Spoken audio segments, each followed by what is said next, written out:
All right, welcome back to the Broker's Voice. I am joined by the one, the only head of business development at MZQ Consulting, Jen LaTour. Jen, welcome aboard. Hi. How are you doing? Happy New Year. I'm well. You too. You too. I bet you it's a lot warmer where you are in Orlando than where I am. It's cold for us today. You see, I have my sweater on. It's in the low 60s. Oh, So, just we're horrible. suffering. Just horrible. I woke up this morning to -4. So, Yes, just I horrible. know. I don't Anyways, talk about the weather this time of year. we're not here to talk about the weather. We're here to talk about insurance. Yes, compliance. All right. So Yay. before we get there, though, I ask a question I ask everybody. Okay. Most of us didn't get in this health insurance industry by design. How did Jen LaTour find herself in this wonderful industry? No, Jen LaTour was actually a public defender when she first got out of law school because she was going to save the world from itself, and did that for a few years. And my husband was a federal agent, and we moved around a lot, so I was not going to take the bar every single place we went. I'm ambitious, not that ambitious. And so I was able to use my legal background in compliance departments, landed at a brokerage in Atlanta in 2005, aging myself, and stayed in the industry ever since. So I got to, you and I have known each other for a while, but I've never asked this question. So knowing you were a public defendant, your husband was a federal agent. If I thought I was a marked man, you were a couple I wanted to know. Yes, absolutely. Absolutely. I mean, you wanted to stay away from him, but you wanted to call me if things went bad. Well, here you are in this beautiful industry. Now, fast forward, you're not with that agency in Atlanta anymore. You're with MZQ. Nope, I am. Talk to a little bit for the people who have lived under a rock for the last 5 years and who don't know who MZQ Consulting is by now. Tell us a little bit about MZQ Consulting. Yeah, so we started off as an ACA reporting company in 2014 when everybody was not sure whether the payroll companies were even going to be able to do this.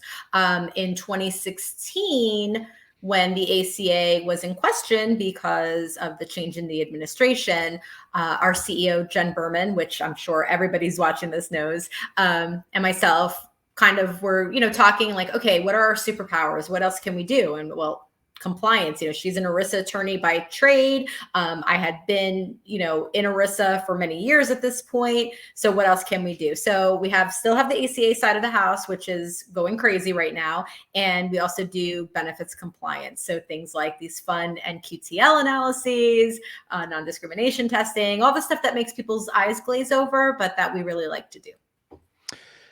This is why I wanted you on to talk about this topic of compliance, because what are we, 7 years in? Yeah, 6 years almost 6 years in for sure. And I feel like many brokers are still kind of head in the sand when it comes to what is compliance. So let's start maybe here. 6 years in. Yeah. A lot of people might be just kind of pushing it off. It is what it is. My clients have never been fined before. What are some things brokers still need to realize or know today, even 6 years in? Yeah, well, that the ACA reporting requirement is still really actually a thing. It never did get overturned. What confuses people a lot is that the individual mandate, the penalties pretty much went to $0, which made it individuals don't technically need to have health and coverage, or I should say they won't get fined for not having it. The employer mandate, which was what we all care about as brokers and people in our industry, is still alive and well. And for 2021, there is no longer a good faith effort. So the last few years, the IRS said, okay, as long as you try your best and you get these forms to us, even if they're incorrect, you're fine. Good faith effort. This year and going forward, there is no such thing anymore. So they are actually really checking all of the coding on lines 14 through 16 on the 1095C. And they're really penalizing people. We have seen letters as recent as 2018. I haven't seen any 2019 letters yet, penalty letters from the IRS, but that doesn't mean they're not coming. They're just behind a few years. And the typical penalty we see for a small group is about $150,000. Although for large groups, we've seen 32 million. That's the biggest one I've seen. So let's put some perspective on this. I think what you just said is very relevant. And if brokers are listening, I hope they took that seriously. In the past, maybe the IRS has said, okay, we'll forgive you this time, but the forgiveness is kind of over. Absolutely. Especially 6 years in, right? It's like, okay, if you're not doing it now, you're just blatantly ignoring it at this point. Exactly. And if you're not doing it correctly, you're just blatantly not working with somebody who can help you get it correct. Exactly. So, and this is why, so you said, okay, on a small group side, I think about compliance like disability insurance. I think a lot of people don't get it because they're like, it's never going to happen to me, right? Right. And I think a lot of brokers are going, I know there's fines out there. I know there's the potential for fines, but you know what? None of my clients have had them before. So we're just going to keep the blinders on. The $150,000 fine, give me the scope of the size of that group. How many employees?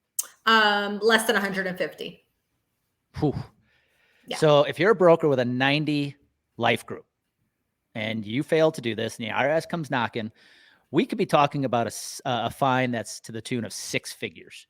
Absolutely. The smallest fine I've seen is about 60,000.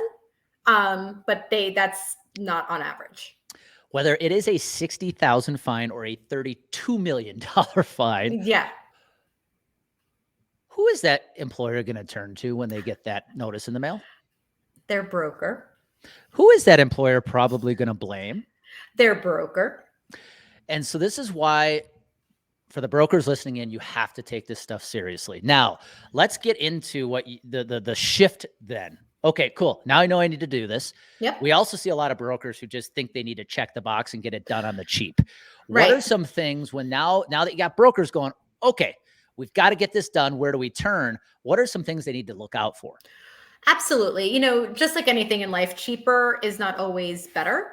More expensive isn't always better, but you really need to partner with somebody who understands all of the intricacies, right? Because yes, have the codes been the same for each year going forward? The 1 year where they had COVID furloughs in there and you had a code for that. It's pretty much been the same, but I still get questions, for people. Well, they're in their eligibility period and what's their safe harbor? I don't understand. What does it mean to waive? It doesn't say waive, in the codes. It doesn't say that, oh, well, use this if an employee waives. It, lists the safe harbor codes, and just simple things like making a mistake on the 1094 and checking off that a group did not offer minimum essential coverage all year automatically triggers a penalty. So just making silly mistakes. Now, are the vendors who are do-it-yourselves or just kind of like giving little hand-holding? Again, are you going to want to put your client's hands, in the hands of somebody who's not going to care, not going to ask the questions, ask the probing questions, listening for, okay, well, you told me, that you had one entity. Now when we're talking, now you're telling me you have 2, but you don't think that's a control group. Why not? You need to have somebody who really is catching the conversations, really listening and really digging in to get the full story of what the organization is comprised of. Because that happens a lot. We see that. Well, and yet you've got there's a big difference, right? I know you're a little biased, but there's a big difference between, oh, we do compliance reporting for you as well, versus that's all we do. Absolutely. Absolutely. And yes, I am biased, and I always say I would put my ACA team or my compliance specialists up against everybody because they are trained in compliance. This is what they do all year long. This is not something they just think about one time of year. Our account managers, compliance specialists, they're not reading off of scripts, right? They are able to get in deep from the first conversation all the way until the last. Again, absolutely biased, but this is, not something, we're not a payroll company and, oh, we do compliance, or we're not this and, oh, we do compliance. This is literally what the 25 people in my office breathe, eat, do all year long. Well, and here's why it's important, Jen. I laugh because the broker world, as brokers, you compete for business and get frustrated when an employer goes with the cheapest option, right? Oh, that broker's only going to charge X, or they're going to take less commission. And you're like, but we bring so much more value. We know we're not the cheapest, but look at all the things we can bring you. But then on the flip side, when they make decisions for their own clients, they buy the same way the prospects buy that frustrate them. Absolutely. And my point is, great, you may have saved a few $100s, but if that ultimately leads to the reporting not being done right, which could still end up with a 5, maybe 6-figure fine, what did you accomplish? Right. And, completely on point. And for that, we get, when that happens, we get, well, Jen, can you fix it? Maybe. And I say that because we can, do the reasonable cause to the IRS. We can do all of these things, but depending on the agent you get, they don't have to like our reason. Yeah. Well, and Right. talk about this. I want to like shift the perspective for a Yeah. second, because I had a client who, when we engaged with them a few years back, their number one pain point was compliance, because every single year it was left to the human resource director, aka office manager, aka Yep. CEO, Chef. to do the reporting herself. Yep. And I still remember sitting in her office and having her say to me, Andy, if I've got to do this one more year, I quit. Yep. And so talk maybe to the broker community about that perspective of what's happening on their client side when this reporting is left to the client. They are totally overwhelmed because, again, this time of year, right? W-2s need to come out. Maybe 401k audits are starting. They have a lot on their plate already. And this is something that they do one time a year. They're not going to remember what they did last year. They're tired. They're over it. They're just completely probably like cursing all of us in the world, right? Like, why is this a thing? And it's not setting it up for a good year, right? If you're already aggravated now because you have to do your ACA reporting and, by the end of this month, you have to get your employee forms to them. Now you have somebody who's looking, well, why isn't anybody helping me? That's what, when people come directly to us, not through our brokers, it's because they're looking for help. Nobody has helped them. Nobody has told them about this. Where are you? Well, and I want people to hear what you just said. MZQ has employers coming to them directly because their brokers aren't talking about it. The last thing I want is to know my client went directly to a resource because I failed to have that conversation with them. Absolutely. It happens. Some of these advisors are great advisors, and they're the ones getting frustrated because the team they work with at that employer, at that client, it says they don't have the time and the bandwidth to put in all these strategies that they want to deploy. It's because they've got to do this stuff. Absolutely. This takes, again, if you figure just for us, we need final data in the next few weeks, you come from the break and now you're hitting this running, so of course they want to talk about, let's say you're a 4-1 plan year. You're not thinking about what you want to strategize for the next plan year because you're trying to get this done. Yeah. Yeah. Well, let's quickly shift because I know you don't have a ton of time today, but that kind of reporting has been around for 6 years, but we've got some stuff that is more recent. Mental health parity. Talk to us about what is mental health parity and why is it so important? It's really important for so many reasons, but especially because now the DOL has said it's important, right? And that's always right? It's like, okay, now they're really focused on it. So this has been around for a few years now, the idea and really the law that you have to have your medical and surgical benefits on parity with your mental and substance abuse benefits, mental health, substance abuse benefits. Last year, a few days ago last year, President Trump came out with the CAA, Consolidated Appropriations Act, and had a ton of things. But one of the things was that as of February of 2021, all self-funded groups should have this NQTL, this non-quantitative treatment limitation analysis completed. So not next month, not 2 years from now, last year, you should have had it done. So anybody who doesn't have it done is completely behind the 8 ball. That's okay. We can still help. But what's really important and why this analysis is so in depth is the only way I can explain it that I can wrap my head around sometimes is the DOL wants you to show your work, right? So it's not enough to just send them the plan documents to just say, oh yeah, we're in parity. They want to see for every non-quantitative treatment limitation, and we've identified between 20 to 25 for each employer that we've worked with, show your work. So it's not good enough to show 2 + 2 is 4. How did you get there? So these analyses for us anyway are averaging about 130 pages. And the DOL last year said, okay, we're really enforcing this. In the first year, we're going to look at about 30 employers all across the spectrum. to come in and do audits. We've seen as of today 12 of those. Now, there aren't many vendors doing this, so maybe they're only at 12 right now, but they are actively looking, they're actively auditing, they're coming in because of employee complaints.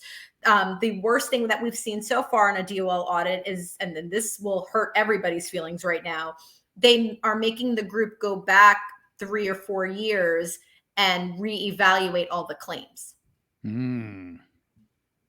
Like, yeah. So, okay. Yeah. I'm a broker listening to this and I go, you just spit your water out. You're just like, shit. Yes. You're like, I hate LaTour. Why she always have to say something because like if you're like me and you're that advisor, I know exactly where your head just went. You're thinking about your biggest client that provides the most revenue going, have we done this for them? We're still, well, by the time this airs, Jen, we'll still be well deep in Q1. What can brokers be doing right now to make sure this doesn't happen to their client? They need to have the analysis done. This is not something where, oh, maybe the DOL will come in. You know, we've been in this industry, Andy, a long time. You know, are they coming in looking at wrap documents every 2 seconds? No. This is absolutely, you and I tease about insurance, you know, MZQ is, you know, compliance insurance. Like, no, for real. Like, this is a requirement. They are hitting this hard. This is a primary, I don't want to say objective, but the administration is very invested in this. So now the DOL is very invested in this. So they're coming looking. So it's not a matter of if, it's a matter of when. And having this document at least ensures that when they come in, you at least can say, oh no, we've done it. Now, people ask me, is this going to be a yearly requirement?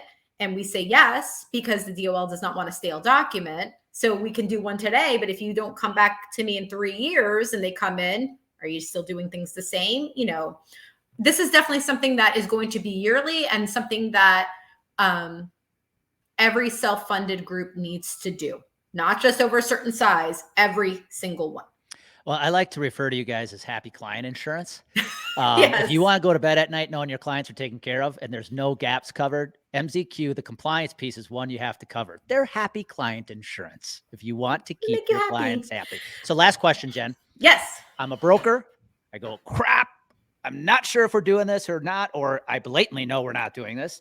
How can somebody reach out to MZQ most efficiently? Yeah, come through our website at engage@mzq.com. That will come right to my email and I will see it, or email me directly at Jen2, so the number 2, because we have 100 Jennifers at MZQ, at MZQconsulting.com. And I can at least educate, give you all of the knowledge as far as compliance wise, and hopefully, you know, set you up to help your clients. Because I know compliance is scary. I know if you don't know it, you don't want to talk about it, but I am here to help you talk about it.